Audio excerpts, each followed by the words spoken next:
Azure Cosmos DB for NoSQL is a distributed database where data is stored in JSON without enforcing any schema.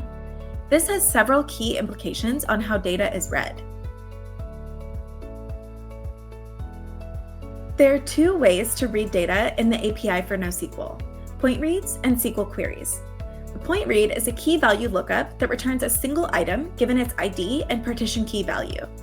Point reads cost 1 RU for a 1 kilobyte document, and they have single-digit millisecond latency.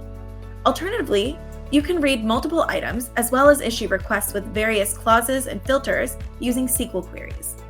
Queries cost a minimum of 2.3 RUs and have variable latency depending on complexity, amount of data processed, and amount of data returned, among other factors.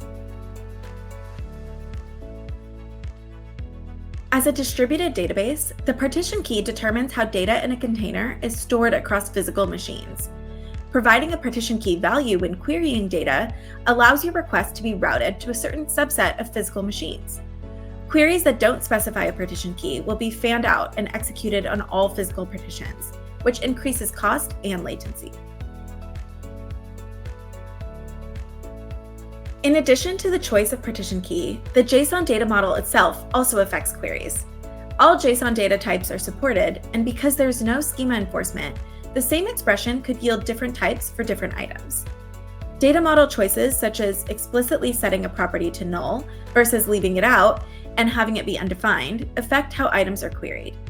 You can access nested JSON using a dot accessor, and you can access items in an array by referencing its position, using a subquery, or using a self-join.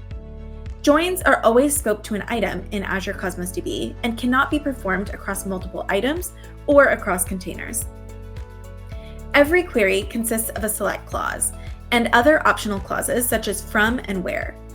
It's possible to project anything in the select clause from a set of item properties, aggregations, and data from system functions.